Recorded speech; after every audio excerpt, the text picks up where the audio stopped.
নমস্কার বন্ধুরা, আশা করছি সবাই ভালো আছেন। অবকাশে আমির আর একটা ব্লগে আপনাদেরকে স্বাগত। গত 4 মের পরে আমাদের পশ্চিমবঙ্গের আকাশে বাতাসে চারিদিকে পারিপার্শ্বিক এবং পরিবেশের মধ্যে একটা কেমন পরিবর্তন দেখতে পাচ্ছি এবং তার সঙ্গে উন্মাদনাও আছে। ঠিক এই একই রকম উন্মাদনা আমি 2011 সালে যখন বামফ্রন্ট সরকারকে পরাজিত করে তৃণমূল কংগ্রেস পশ্চিমবঙ্গে সরকার গঠন করেছিল বা জিতেছিল তখন দেখতে পেয়েছিলাম। বিগত নির্বাচনে টিএমসি গভর্নমেন্টকে হারিয়ে এখন বর্তমানে সরকার করতে চলেছে বিজেপি গভর্নমেন্ট। তারা ঘোষণা করে আগামী 9ই মে কবিগুরু রবীন্দ্রনাথ ঠাকুরের জন্ম জয়ন্তীর দিনেই এই নতুন মন্ত্রিসভার মন্ত্রীদের শপথ বাক্য গ্রহণ হবে ব্রিগেড প্যারেড গ্রাউন্ডের মাঠ থেকে, যেটি এতদিন পর্যন্ত কিন্তু রাজভবন থেকে হতো বা বর্তমানে যেটি লোকভবন সেখান থেকে। কিন্তু স্বাধীনতার পরে এই প্রথম পশ্চিমবঙ্গ বা তথা ভারতের ইতিহাসে এটি প্রথম যেখানে এইরকম একটি জনসমাবেশের মধ্যখান থেকে এরকম শপথ বাক্য পাঠ গ্রহণ করা হবে। তো এই মহেন্দ্রক্ষণের সাক্ষী হওয়ার জন্য প্রচুর মানুষের সমাগম হচ্ছে কলকাতার ব্রিগেড প্যারেড গ্রাউন্ডের মাঠে। আমিও তার ব্যতিক্রম হলাম না। সঙ্গে বেশ কয়েকজন বন্ধুকে নিয়ে আমরাও বেরিয়ে পড়লাম এই মহেন্দ্রক্ষণের সাক্ষী হতে।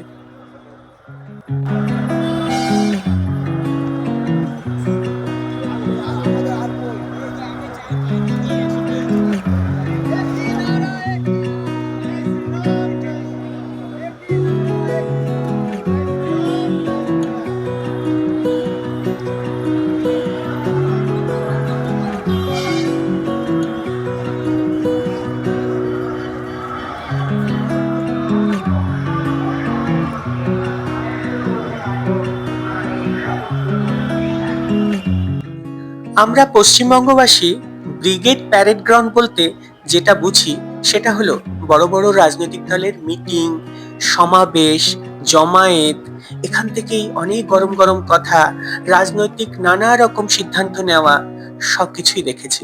আর দেখেছি কি ধর্মীয় জমায়েত, কিছুদিন আগে লক্ষ্য কণ্ঠে গীতা পাঠের অনুষ্ঠান, আগে এখানে বইমেলা হতো, বর্তমানে ইসকনের রথের মেলাটাও এখানে হয়।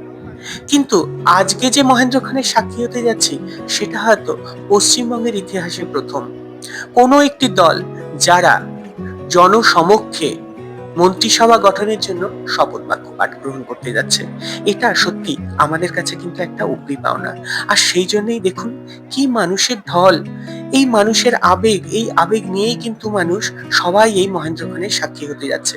কারণ এতদিন পর্যন্ত কিন্তু আমরা এটা টেলিভিশনের পর্দাতেই দেখেছি, যেটা আমাদের রাজভবনে হতো। আজকে স্বচক্ষে দেখতে পাবো। চলুন তাহলে এগিয়ে যাই।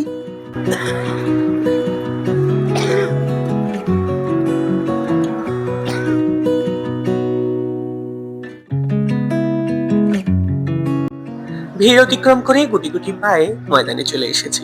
গতকাল রাতে প্রচুর বৃষ্টি হয়েছে, ময়দানটা একদম কাদায় কাদা ভরে গেছে। কিন্তু সেই সব উপেক্ষা করেই নারী পুরুষ নির্বিশেষে সবাই এসেছে আজ এই মহেন্দ্রক্ষণের সাক্ষী হতে। দূর থেকে যে ওই যে ছাউনিটা দেখা যাচ্ছে ওখানেই এই অনুষ্ঠানটা হচ্ছে। তার পাশে ছোট ছোট আরো অনেক ছাউনি আছে যেখানে সাংস্কৃতিক অনুষ্ঠান হচ্ছে, তার সঙ্গে ঝালমুড়ি স্টল, ফুচকার স্টল, আরো টুকটাক খাওয়ারের স্টলও হয়েছে। কিন্তু এরই মাঝে শুনতে পেলাম যে আমাদের যিনি বর্তমান মুখ্যমন্ত্রী হবেন শ্রী শুভেন্দু অধিকারী, তার নাম অ্যানাউন্স হয়ে গেছে। দৌড়াতে লাগলাম, যদি সামনের দিকে জায়গা না পাই তাহলে তো ছবিটাই তোলা যাবে না। কিন্তু গিয়ে দেখলাম এত ভিড়, জানি না জায়গা পাবো কিনা। তারই মাঝে ঠেলে গুতে ভেতরের দিকে ঢোকার চেষ্টা করলাম। যদি সামনের দিকে একটু জায়গা পাই তাহলে একদম সামনাসামনি এই মহেন্দ্রক্ষণের সাক্ষী হতে পারবো আর কিছু ছবিও তুলে নিতে পারবো।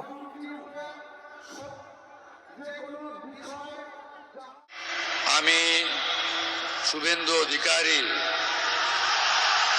ঈশ্বরের নামে শপথ করিতেছি যে বিধি দ্বারা স্থাপিত ভারতের সংবিধানের প্রতি আমি অকৃত্রিম নিষ্ঠা ও আনুগত্য পোষণ করিব।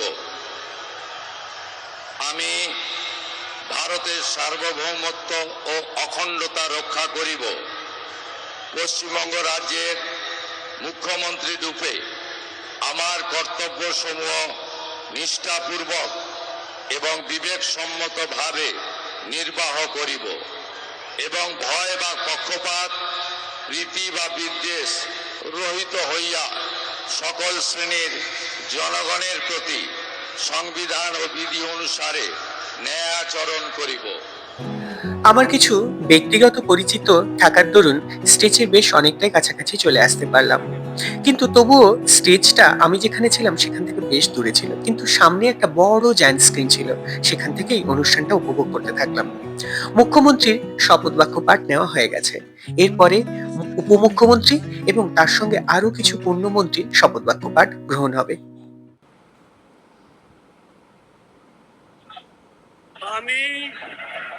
আমি ঈশ্বরের নামে শপথ করিতেছি যে বিধি দ্বারা স্থাপিত ভারতের সংবিধানের প্রতি আমি অকৃত্রিম নিষ্ঠা ও আনুগত্য পোষণ করিব।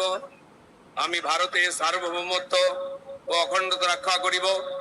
পশ্চিমবঙ্গ রাজ্যের মন্ত্রী রূপে আমার কর্তব্য সমূহ নিষ্ঠাপূর্বক এবং বিবেকসম্মতভাবে নির্বাহ করিব এবং ভয় বা পক্ষপাত প্রীতি বা বিদ্বেষ রহিত হইয়া সকল শ্রেণীর জনগণের প্রতি সংবিধান ও বিধি অনুসারে ন্যায়াচরণ করিব।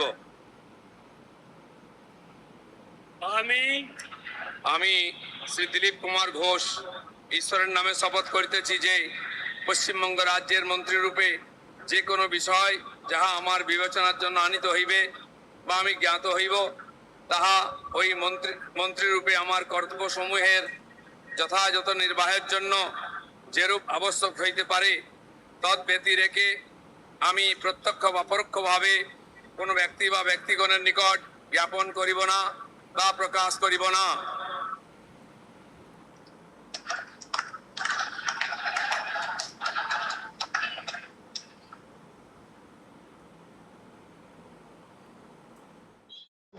উপমুখ্যমন্ত্রী দিলীপ ঘোষের শপথ বাক্য গ্রহণের পরে উপমুখ্যমন্ত্রী অগ্নিমিত্রা পাল এছাড়াও ক্ষুদিরাম টুডু আর অশোক কীর্তনিয়া শপথ বাক্য পাঠ গ্রহণ করে চলে গেলেন।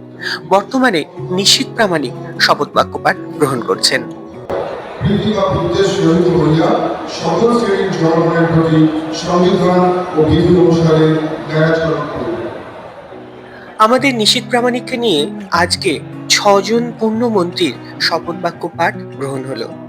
নিশীথ প্রামাণিকের শপথ বাক্য পাঠ গ্রহণের পরেই কিন্তু আজকে এই শপথ বাক্য পাঠ গ্রহণের অনুষ্ঠানটি শেষের পর্যায়ে। এখন তিনি বিজেপির নানা প্রদেশ থেকে আসা মুখ্যমন্ত্রী এবং উপমুখ্যমন্ত্রীদের সাথে সৌজন্য বিনিময় করছেন। তারপরেই কিন্তু জাতীয় সঙ্গীত গেয়ে আজকে এই অনুষ্ঠানটি শেষ করা হবে।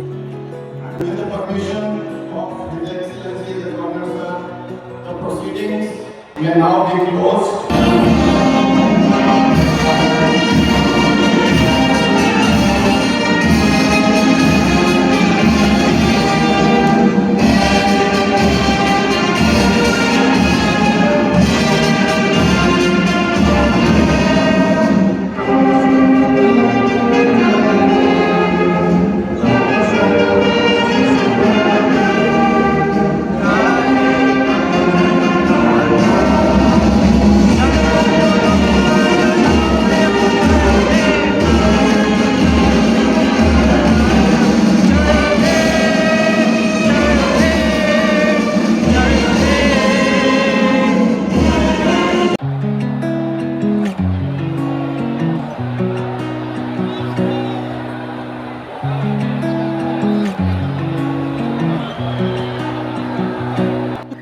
জাতীয় সঙ্গীত শেষ হওয়ার সাথে সাথে আজকের এই শপথ গ্রহণ অনুষ্ঠানটি শেষ হয়ে গেল, কিন্তু এই মহেন্দ্রক্ষণের সাক্ষী হতে পেরে নিজেকে খুব গর্বিত মনে হচ্ছে।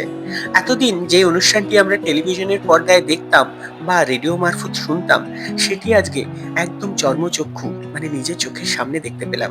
এটা যে কত বড় একটা অনুভূতি এটা বলে বোঝানো যাবে না।